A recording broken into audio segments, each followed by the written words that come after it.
kwamba itamu barua wakati ya Égypte, ça représente le sang de Jésus-Christ. Ça représente même Jésus-Christ lui-même. Alléluia. Je ne peux pas te parler d'Adam et Ève. Après avoir péché contre Jésus-Christ.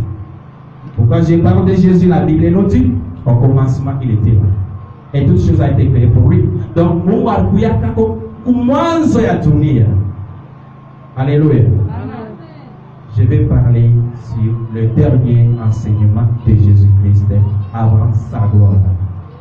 Donc, avec ce moment, nous sommes bientôt qui toque mon Biblia, tout la caribisho, qui a bien commencé. Donc, nous sommes à Jean chapitre 13, du premier verset à 17. Jean chapitre 13, du premier verset à 17. Jean 13, le verset 1er à 17, nous lisons la parole au nom de Jésus. Amen. Avant la fête de Pâques,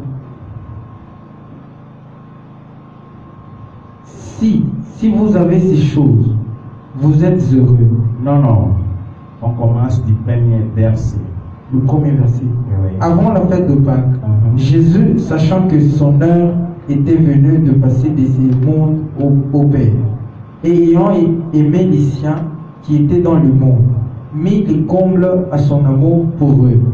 Pendant les soupers, lorsque le diable avait déjà inspiré au cœur de Judas Iscariote, fils de Simon, les desseins de le livrer.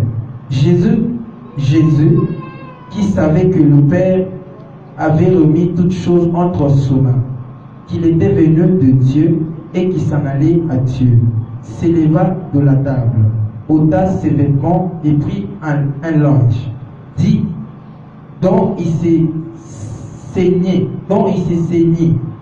Ensuite, il versa de l'eau dans un bassin et il s'est mis à laver le pied des disciples et à les essuyer avec les linges dont il était saint. Il vint donc à Simon-Pierre et Pierre lui dit, toi, Seigneur, tu me laves le pied. Jésus lui répondit, ce que je fais, tu ne les comprends pas maintenant, mais tu les comprendras bientôt.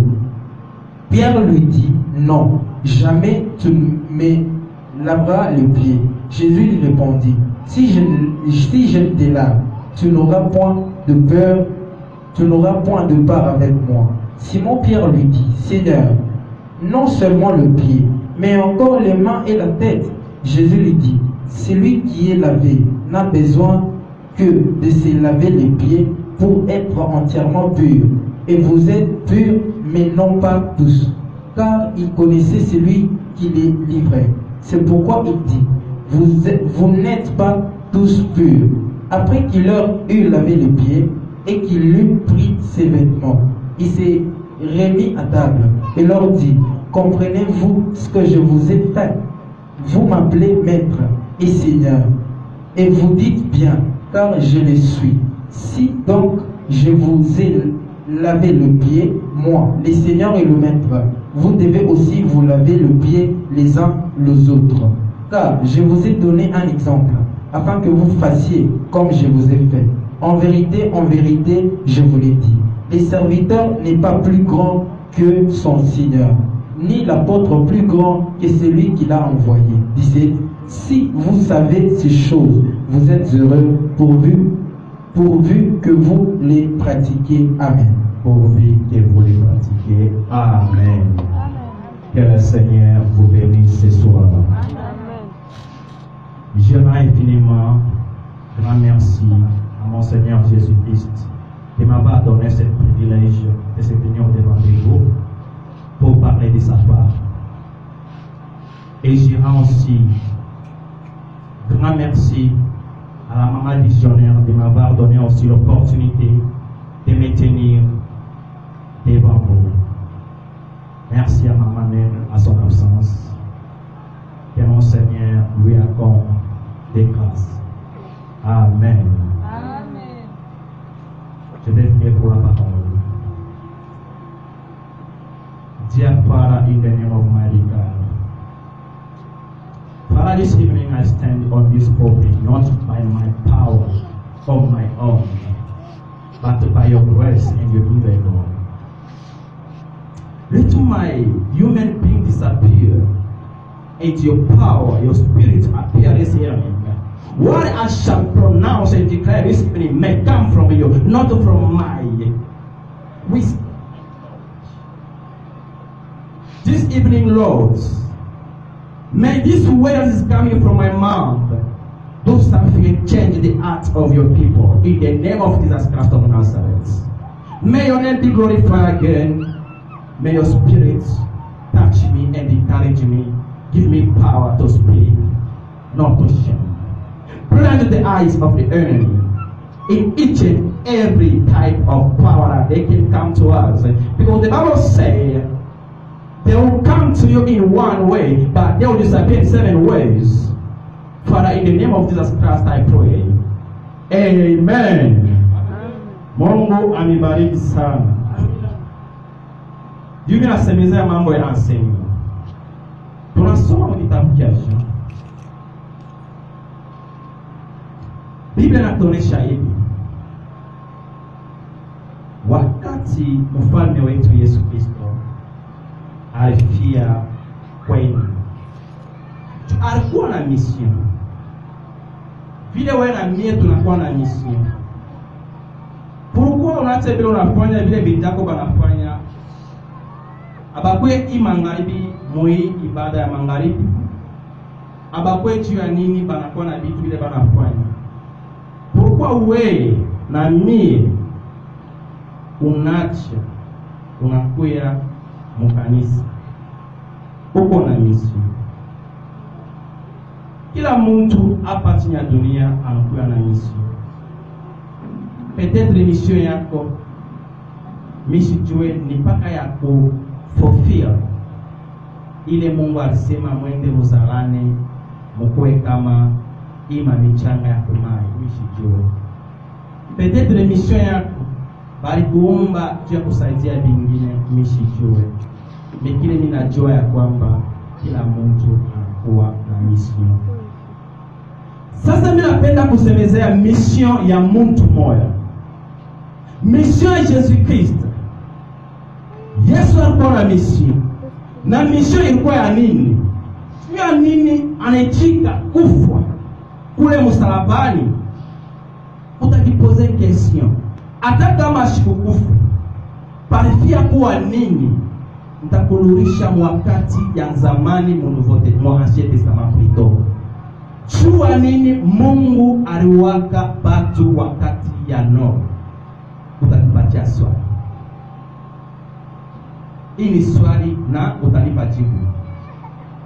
Njoo tuweze comprendre pourquoi Yesu alikuwa kupata mission. Wakati ya Noa, batu banaanza kunywa na kula. Kama hivyo tunakunywa. Me abakwanze kutembea mboga wa Mungu. Njoo Mungu akadecide ya kwamba sema ta destroy, ta détruire hii generation yote. Na baumba abaniabudu, na baumba abafanye vile viko mapenzi yangu. Haleluya. Mungu akamwita Noa akamwambia sema construit un ark. Après kama na construit hii mtundu, wite batu wakwe ingiemo. Na ile wakati Noa anaanza kupreshe kama hivi tunapreshe. Akaanza kulalamika na kuita watu. Na pale watu wapaanze kusikia pale na wanaanza kupaita. Baranza kucheka. Bakunya baranza kunywa. Mungu akabapiga, akata paka familia Noa. Tunaenda tena wakati ya Sodom na Gomora. Il n'est pas pour les Genèse à partir de chapitre 19.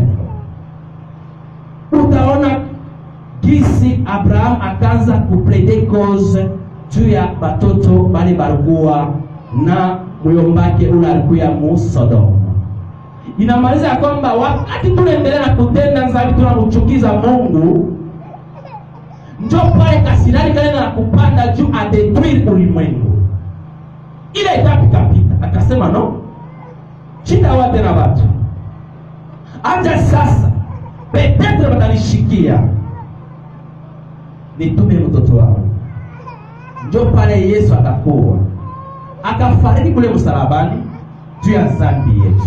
Ile ndio ilikuwa mission munene ya Yesu. Alikuwa njo okoe ulimwengu na kutufundisha jinsi ya kutembea mu mapenzi ya Mwenyezi Mungu. Haleluya. Ndio pale tulisemezea kila mtu anakuwa na mission. Mais après avoir terminé ile ilikuwa mission yake, anawaza nini tawezi kuambia watoto, nini tawezi kufundisha ba disciple bangu, ndabafundisha nini? Hiyo wakati baraka kwenda fete ya Pâques. Imagine wakati ya zamani ime barabara yetu asfalti na kukwake, baraza kutembea chini kuma poto, baraza kutembea chini mafasha kwa chana, mabarabara mwe na bangombe na banguruwe. Mais bari loué hotel, bari banafika pale pa hotel, tuku ni Jean 13 pale bana loué ile hotel comme kilitiri ya zamani. Kama mtu anakuwa analoué hotel na make sure ya kwamba kuko mtu ule anasafisha batu mikulu, ifaa kukuwe mtu wa kazi wa kusafisha batu mikulu. Menine tanishangaisha mie, wakati ile Yesu anafika pale pa hotel, mtu akufa kusafisha mikulu asikukue. Na Yesu akawaza, mpezi kupafundisha nini ikuwe enseignement yangu ya mwisho. Apare ile akukwe tena enseignement kurukuya encouragement. Banafika munyumba banekala pale, banekala mukiti sama hivyo, bakikaa kila na mwangalia mwenzake, shaka na mwangalia mwingine, Filipu na Zebedeo banaangaliana. Hakuna hata mtu moya muna alibeba ile kuraji ya kusema nisafishe na ndugu yangu hapa mikulu. Banekala kuna mtu. Ndio akasema aba batu biko baorge, acha nibafundishe. Asikusema kitu hata kimoja. Biblia inasema verset 4, il s'éleva de la table, ôta ses vêtements et prit un linge dont il s'est saigné. Ensuite, il versa de l'eau dans un bassin. Yesu akaamuka, akabeba bassin, akapunguza mai, anafika kwa kwanza anamsafisha mikono, wa pili anamsafisha mikono, wa tatu ndio tunabakuya. Tulikuwa mwelewa. Imagine kama mama panyu anaweka chakula asiweke mai. Papa anaangalia mama anakuwa ukipe kwa nini kumaseria. Papa anabeba tu sani anaweka mai pa. Kama huko mama mwe pale curious, atina bana anabeba sani. Nizana anarekoneza nini ubaya wake. Sasa shikia pia. Mimi sijue ni filosofika. Pale deja anatambua kwamba sema ego mwelea. Yeye anamwambia no, wewe maître, Seigneur, unisafisha miguu, haiwezekani. C'était déjà trop tard. Non, tu ne peux pas laver mes pieds parce que tu es le Seigneur. Tu ne peux pas laver mes pieds, toi Seigneur. Non, parce que ce travail-là, le travail de laver les pieds des gens dans ce temps-là, c'était le seul travail réservé seulement aux serviteurs. En vrai dire, comment on les appelle? Baboy. Il est quasi quoi un boy?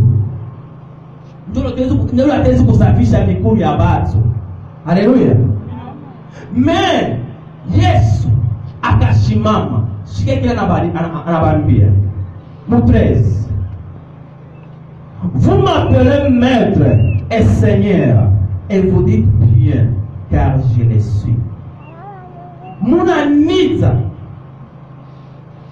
maître na seigneur juu niko kweli amulande. Memweba ya munanita maître na seigneur, amupate ile kuraji ya kusafisha miguu yangu, mimi naifanya. Haleluya. Sikia vile watu wanakuwa agite. Sikia vile watu wanakuwa agite. Pia namwambia nini? No, wewe hawezi kusafisha miguu yangu, hapana. Akamwambia kwamba kama sikusafisha miguu, hawezi kupata, hawezi kuwa na paa mu royaume yangu, hawezi kuwa rafiki yangu. Ndio kasikia, oh no, Seigneur, sasa hapa hawezi sabisa mpaka miguu yote, mikono na kichwa. Eza mwambia sema hapana. Kama usakusafishwa miguu, ule mtu mwenye ashakusafishwa miguu yake anakuwa mtu wa kutakasiwa. Donc Jésus asante kukusanctifier. Wakati ya leo tunakuwa tunatakasiwa kupitia damu ya Yesu. Na Biblia inasema ya kwamba Yesu anasema kama mimi nakusafisha mpaka miguu, unakuwa deja wa kutakasiwa. Alléluia. Vous m'appelez maître et seigneur, car je le suis. Bali shimama saa ndugu hivi tunakuwa hapa. Mtesi kwa tamu societe mwa hivi fulani mnatumika. Kama hapana chef, unaona kama uchafu quelque part. Jua wewe kama tu kifakia na kifakia, utaanza kumwangalia jirani wako sema akuya afaki. Kama unaona chef anakuwa anafanya hivi, deja mnaingishisha. Nini kwa secret pa ile fasi? Mimi napenda kupatia ile secret. Biblia inasema tena pale baruka mbalabala. Baraza kudisikitia mbalabala. Bala Biblia anasema wewe Petro, wewe na mimi nani mkubwa? Ezebede, wewe na mimi nani mkubwa? Pale banaenda banafika, banekaa. Yesu anabaliza sema, mnaanza kudisikitia ile mbalabala. Akasema na atufaki. Biblia inasema baranzaka kutafuta position. Njoe ndugu na dada ndezi na kuambia magharibi, kutafuta kwa maposition mafashi fulani fulani, njoo pale tunaenda na kuingishisha. Kutafuta kwa maposition hata wapi, hata kukaji par force. Chunga wakati ya Mungu. Yesu anabambia hivi, celui qui veut être grand, akaita mtoto kidogo, anamweka pale. Anasema munaona huyu mtoto kidogo, ule anapenda akuye mkubwa, akuwe sawa mtoto kidogo. Kama unapenda ukuye mkubwa, mfalme wa mbingu utakuya mtoto. Na kama unapenda tena unifanya na kwa mtoto, Mungu atakunyanyua. Leo tunajikuta mu society, tunajikuta mu makanisa, banduku banafia mapost. Banduku banafia nani ule mwenyewe anapashi kuwa juu. Au hapana, mimi nahubiri pia nikuwe juu. No, mimi naimbaka pia nikuwe juu. O, mimi nabaraka pia nikuwe juu. Takwambia sema, pale utenda kule mbinguni, ukuwe pasteur, ukuwe prophète, ukuwe evangeliste, ukuwe enseignant, ukuwe apotre, mwe pote kumacho ya Mungu munakuwa paka moya. Mungu kisi moya, hakuna tofauti hapa. Haleluya. Yesu anasema yake ya mwisho alipenda ndio tukue na unyenyekevu. Tulishushe. Tuone pingine saba na tupita. Ndio vile Mungu anatukosea, anasema kama unapenda kufanya vizuri, kama unapenda watu wakutape, unifanye mbele sana, unakuwa pumbafu na Mungu atakunyanyua. Kama wewe uko unasema no, mie unafanya unapenda kwetu ya watu wengine, Mungu atakurendre anea. Alléluia. Ile ilikuwa ni enseignement ya Yesu avant apande kule mbinguni. Biblia inasema Moses, en vérité, je vous le dis, le serviteur n'est pas plus grand que son Seigneur, nul apôtre plus grand que celui qui lui a envoyé. Mfanyakazi hawezi kuya yulu ya metre wako upya ya ule anakuweka. Hapana, hawezi kuwa yulu ya boss wako, hawezi kuwa yule ya patron wako. Na apotre mwenyewe sa apotre Paul, apotre Pierre, apotre huyu, apotre fulani ashina juu ya ule Mungu alimutuma ende akatangaze habari njema. Haleluya. Il faut tujue malimiti yetu. Mungu anabafundisha. Tubaanza kutoa sema mie siwezi kuenesha hivi, hapana. Angalia mu Biblia, utafuta kwa maposition. Mamake ya Zebede anakuja kumwambia Yesu sema, Yesu, s'il te plaît, mimi napenda wakati ile utakuwa mtukufu wako, utakuwa kule kumbinguni, napenda mtoto wangu Pierre ikale kwa kudroiti yako. Mtoto wangu mwenye Zebede ikale kwa kugoshi yako. Imagine reaction kani ile ilikuwa mbale bingine badisi. Pale mamake anaanza kulombea position. Chercher des positionnements dans des circonstances. Muma fashi moevi, muma condition moevi, positionnement pure. Voilà pourquoi Mungu alipenda kufundisha siri mambo hili. Mungu alipenda tupate koleson kani ile tunapasha kuwa nayo wakati ile tunalikuta mubatu toshakuikala kama hivi. Namuna kani unapasha kulikomporte kumbele ya benchi yako. Hapana paka ukuye sema mie njoi mie, hapana. Je me rappelle pour que mon discipline moya hivi pale panje kamili. Msport moya hivi. Utakuta ende bali mweka pale kama kapiteni. Meni mtoto kwangu. Sasa ile autorite alikuwa na ndani ya nyoya ile discipline na barabara anapenda paka akuye hivi. Nikwise no. Mule uko chef yangu bi kapiteni. Hapa barabara hauna chef yangu. Tunatafuta paka ile maposition ya kwetu juu mabeka. Et qu'est-ce que la Bible nous dit? L'orgueil précède la chute. Kama tunapenda Mungu atunyanyue, si tunapasha kushuka chini. Angalia banaingia ndani ya nyumba. Ole hapo kwanza kusafisha watu miguu. Ole hapo kwanza kufanya ndani ni pale. Banashimama, banakatala. Banasema hapana, mimi siwezi kumsafisha huyu Pierre. No, Pierre nasema siwezi kumsafisha huyu Andrea, hapana. Tu Andrea anakuja chini yangu, siwezi kumsafisha, hapana. Ah non, Jésus anasema non. Je profite de l'occasion juu mafundisho yangu ya mwisho. Ile ilikuwa mafundisho ya mwisho ya Yesu avant apande kule mbinguni. Mais la Bible nous enseigne quelque chose. Pale Yesu anaisha kubafundisha, badisiple banekala, Yesu anaanza kubafundisha njoo abalaki. Vous savez, il se passe toujours quelque chose. Si dans notre famille ou bien dans la société, la personne à qui vous aimez beaucoup, il veut partir quelque part, il y a des réactions. C'est là où je dirais mon premier point que j'appelle la séparation dans les derniers enseignements de Jésus-Christ. Alléluia. Dans les derniers enseignements de Jésus-Christ avant de passer dans sa gloire. Je dirais mon premier point que j'appelle la séparation.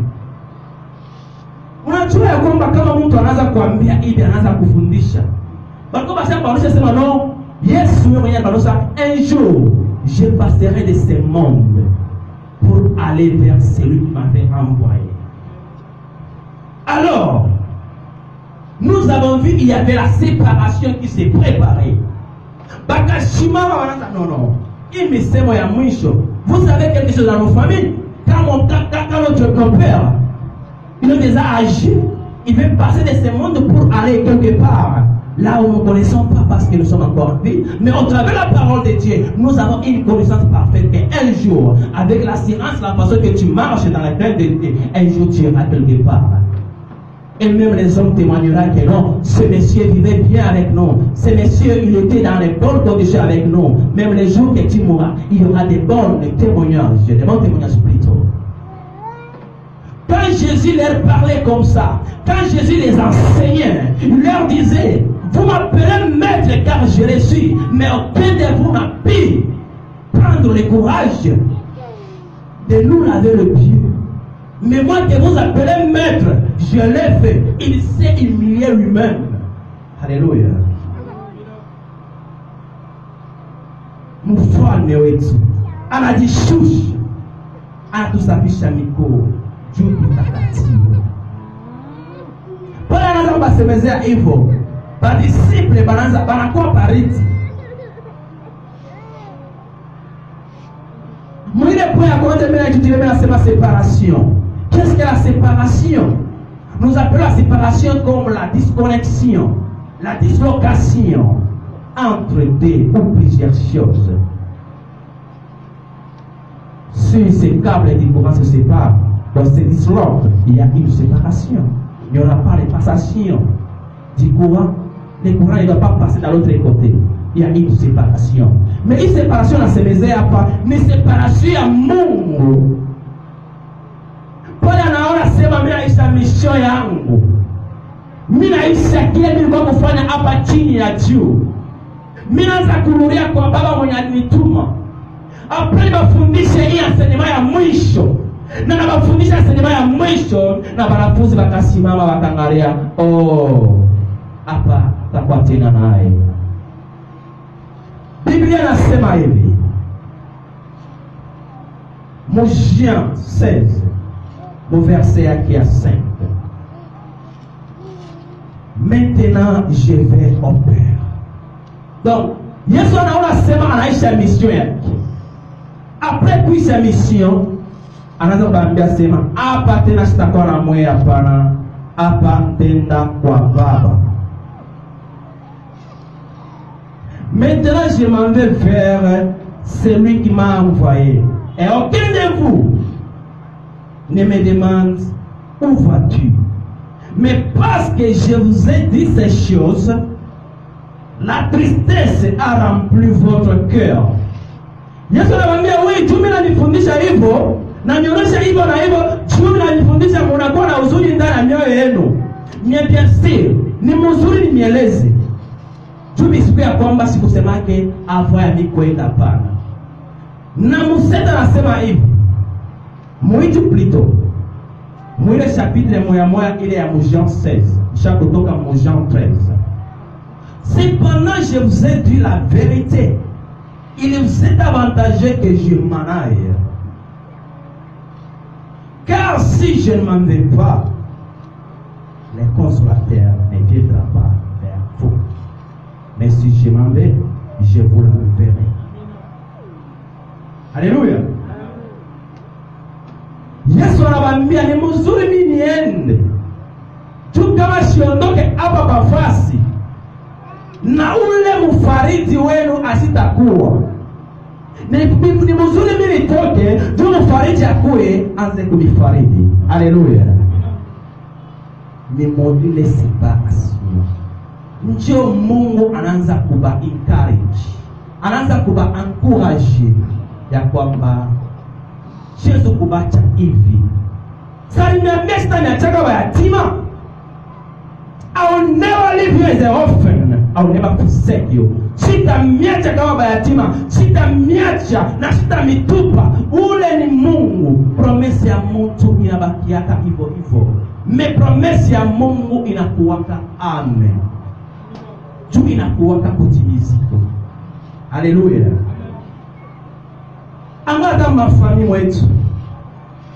Kwa wale wasao kutia bazazi.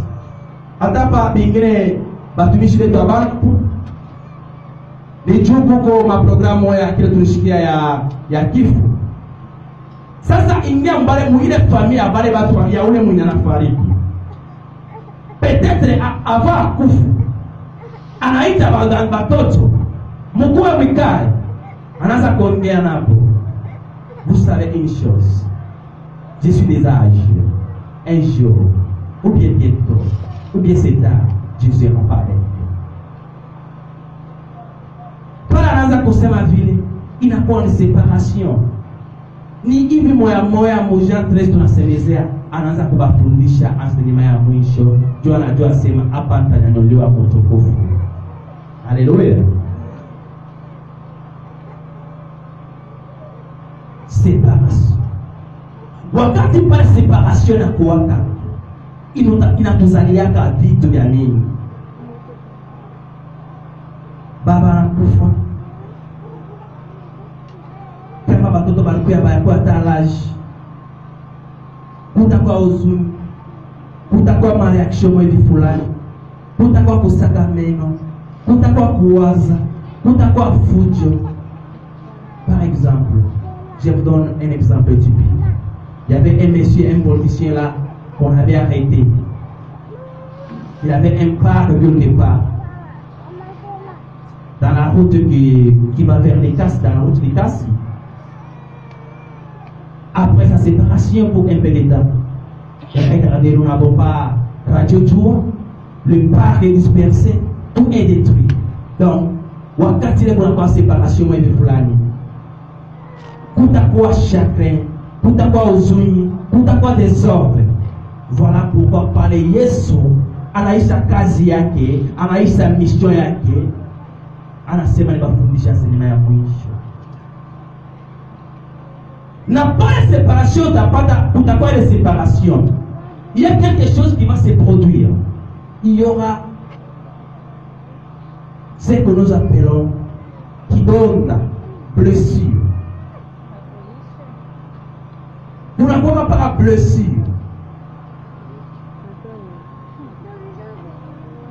Et ici, mon deuxième point, je l'intitule les blessures intérieures. Après avoir eu la séparation, il y aura les blessures intérieures. Kutakuya kuchocholewa ndani, kutakuwa kidonda kenye mtu hawezi kutunza. Qu'est-ce qu'une blessure intérieure? Ce sont des réactions provoquées par de certains mouvements, provoquées par de certaines choses. Par exemple, ce que je viens de dire, la séparation. Cette séparation nous a amené, ou bien nous a providé le blessure intérieur. Ça nous a provoqué des blessures. Laisse-moi vous donner un exemple typique. Pour les jeunes gens qui veulent s'engager, par exemple, vous êtes engagé même pour 6 mois, même pour 1 année. Après avoir s'engagé, peut-être on n'a pas de malouf. On n'a pas de kiff. Mon frère, vous êtes kushikia nini? Kama ulikuwa hata mmoja hata na fiancé wako, vous êtes déjà engagé. Après quelques mois, anafariki. Vous êtes kushikia nini ndani ya roho? Il y aura un blessure. Kutakuwa kidonda. Même ulikuwa tuna mtu pana mwambia, "Oh mon frère, mimi na wewe tunaishi." Ubia naona tu ulikuwa tu pia kumlango na baba anakuambia sema wewe na mimi toka hapa. Au utapata na mtoto wangu na kuandama nyumbani, toka ondoke uende. Utasikia nini? Mon frère anakuambia utakuweka na blessing moya, au utasaboka ile mambo maisha yako. Non, il y avait un jour, on avait chassé par mon frère. Il y avait un jour, nous sommes séparés. Au mwanaume huyu ananitenda kitendo cha hivyo, sitamhurumia. Una mwingine tata anajitunji, una mwingine anaenda najua juu ya nini? Parce qu'il y a une séparation. Na hii separation inatuzalia sasa kilonda ndani. unapata kilonda ndani, na kile kilonda nakwambia hakuna mwenye ataweza kitunza. Le blessé intérieur, hakuna mwenye ataweza kitunza, hakuna medikament. Kile kilonda kinakuwa lié ku roho. Donc kiko njo abstract, kinakuwa abstract, akionekaniki. Utaenda kwa hospitali, unaona dada anaanza konda, anakonda, karibu afariki. Tu as nini? Il y avait une déception quelque part. Après ils avaient se séparé, kunakuya kitu kinasaliwa ndani. Pengine wanaanza kumtalia mamalari ili asikwe nayo. Sasa ile wakati ya blessure intérieure, nani atawezi kukutunza? Matunzo yako itatoka wapi? La je vais t'encourager. Wakati unaona unakuwa na kilonda ndani, unakuwa na susi, unakuwa na chagrin, nini itawezi kukutunza ile susi? Paski apikalake dawa ya kutunza susi, apikalake dokter atawezi kutunza susi. Mais kama ni mkalamushi atakupatia ma strategie. Mais kama unakuwa na ile mambo devant un pasteur, unakuwa na ile mambo devant un prédicateur, unakuwa na ile mambo kwa un cadre spirituel wako, kama anajua psychologie na anajua neno ya Mungu, atakuencourager maombi. La seule solution ya kutunza nayo susi, la seule solution ya kuisha mambo ya kwa ndani mwako inakuwa paka maombi. Pale Yesu anawafundisha asenema ya mwisho, kuna kwa séparation nazala blessure intérieure. Alors Mungu ni Mungu wa akili na hekima. Akaona ya kwamba mimi na créé quelque chose. J'ai créé quelque chose dans la vie de mes disciples. Il faut que je fasse quelque chose. Là, tout n'est au troisième point que j'ai nommé encore la promesse.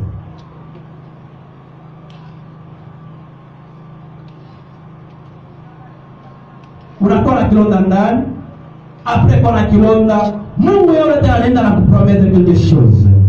Qu'est-ce que la promesse?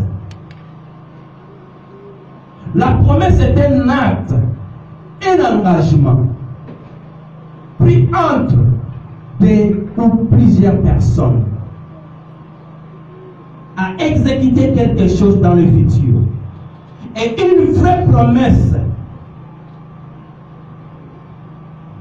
est appelée promesse quand la promesse vient de se réaliser. Mimi kama tuko pamoja. Mimi nasema hivi. Une promesse est un acte, un engagement pris entre deux ou plusieurs personnes plutôt pour réaliser quelque chose dans le futur. Et une bonne promesse est appelée promesse quand cette promesse vient de se réaliser. J'espère que c'est clair ça. Je vais vous passer un exemple typique.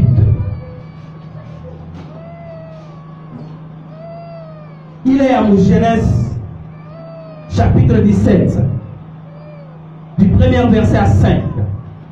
Mungu anampromettre Abraham, anamwambia sema a partir ya leo jina yako itabadilikiwa, hawatakuita tena Abraham, batakuita Abraham. Ilikuwa promesse. Alors ile promesse sasa tutaita promesse ya vya kweli ni mpaka kama ile promesse itatimizika. Kama promesse ayatimizika, il a une promesse. Voilà pourquoi il y a un adage qui se dit la promesse est une dette. Donc promesse inakuwa ni deni.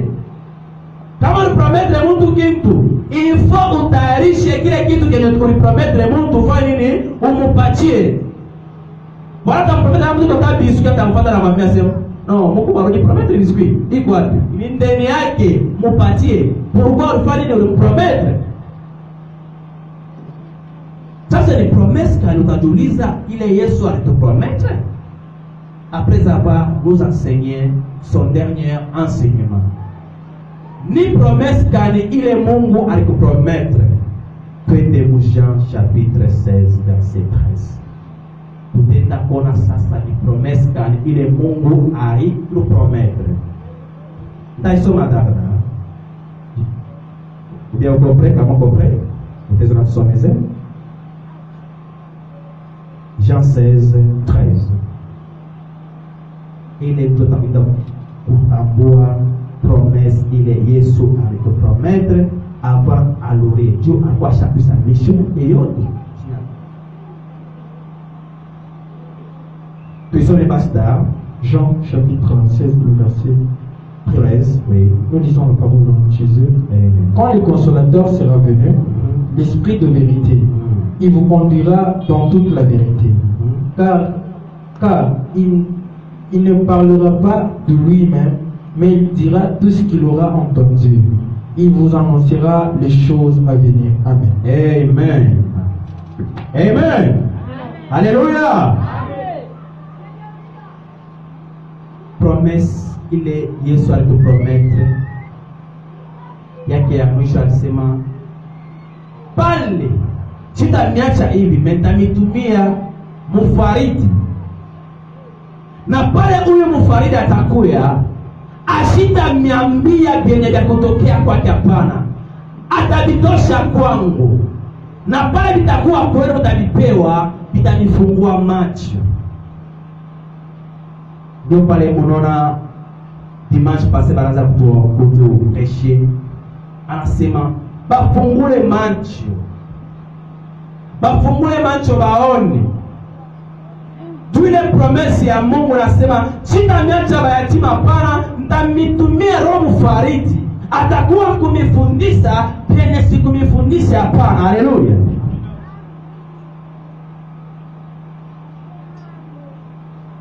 Swali yangu kwa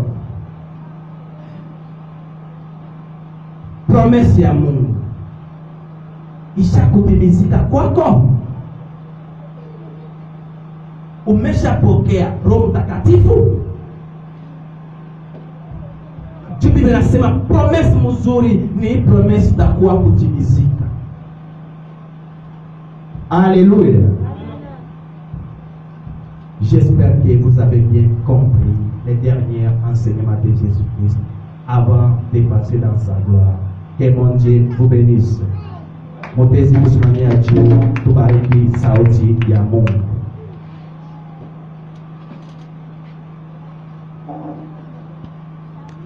Ninajua